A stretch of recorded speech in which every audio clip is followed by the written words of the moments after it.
Welcome back. अब तक हमने 5 एडजस्टमेंट कवर कर दिए हैं।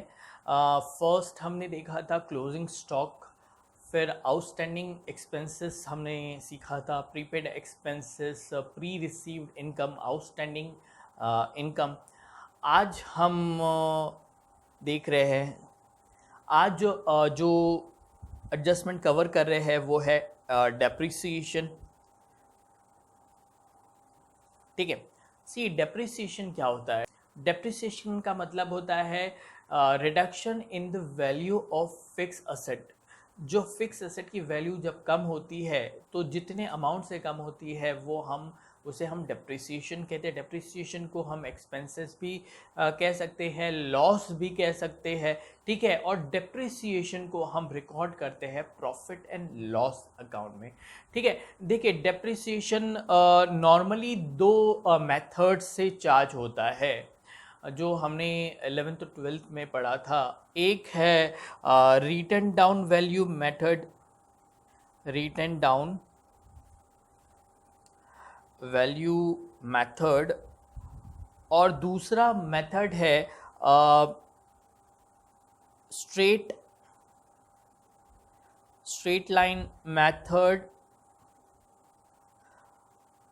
जिसे हम ओरिजिनल कॉस्ट भी कहते हैं, ओरिजिनल कॉस्ट मेथड। ठीक है, तो डेप्रिसिएशन को किस तरह हम फाइनल अकाउंट में एडजस्ट करते हैं हमें सीखना है।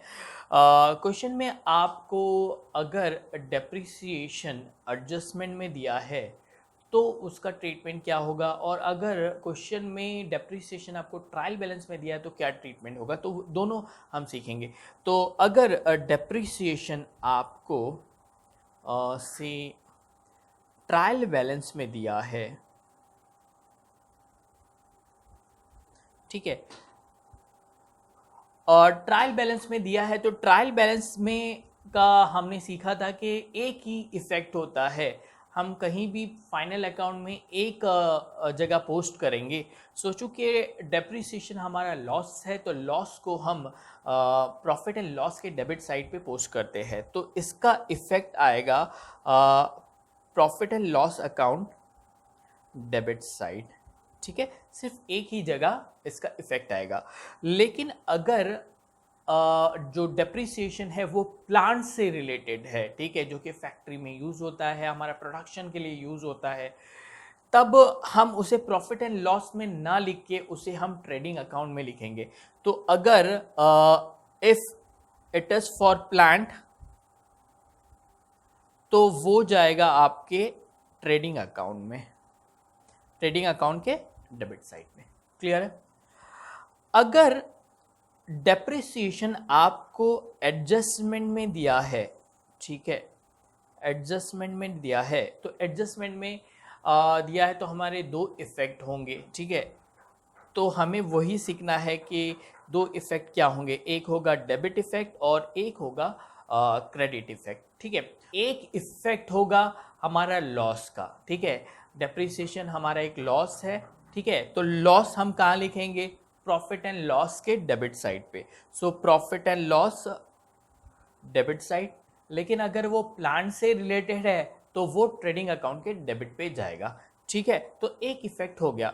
दूसरा इफेक्ट जो कि क्रेडिट इफेक्ट क्या होगा, हमें फिक्स एसेट की वैल्यू को कम करना है, तो फिक्स एसेट हम कहाँ लिखते हैं? फिक्स एसेट हम असेट साइड पे लिखते हैं, बैलेंस शीट की असेट साइड। तो जो भी फिक्स एसेट है उसकी वैल्यू में डेप्रिसिएशन माइनस हो जाएगा। ठीक है, सो मैं कह रहा हूं लेस फ्रॉम फिक्स एसेट। ठीक है,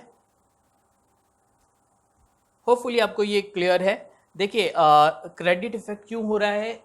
फिक्स एसेट जो होता है हम असेट साइड लिखते हैं, असेट साइड मतलब डेबिट पे होता है। ठीक है, डेबिट पे हम माइनस करके लिख रहे हैं, हम फिगर को माइनस में लिख रहे हैं, तो माइनस में जब फिगर लिख रहे हैं डेबिट साइड तो वो एक क्रेडिट इफेक्ट होता है। ठीक है, मैंने बार बार इससे रिपीट किया है।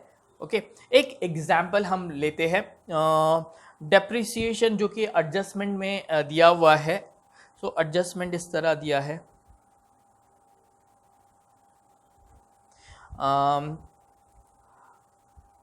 चार्ज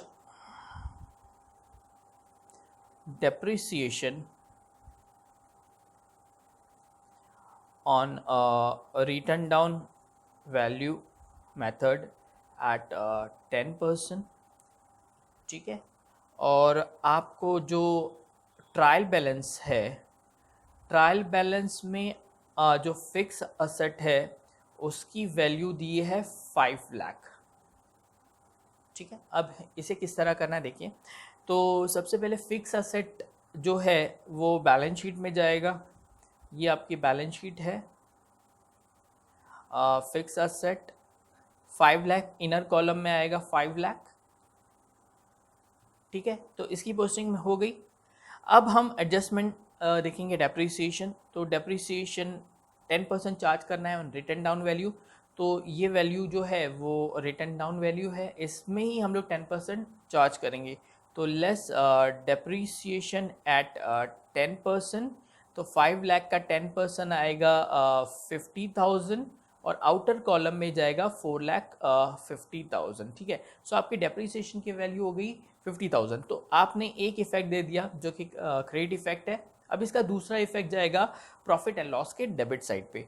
सो ये है आपका प्रॉफिट एंड लॉस अकाउंट और ये है डेबिट साइड। तो हम यहाँ लिखेंगे to depreciation on fix asset, जो भी फिक्स असेट होगा उसका नाम हमें लिखना है और डेप्रिसिएशन होगा हमारा 50,000।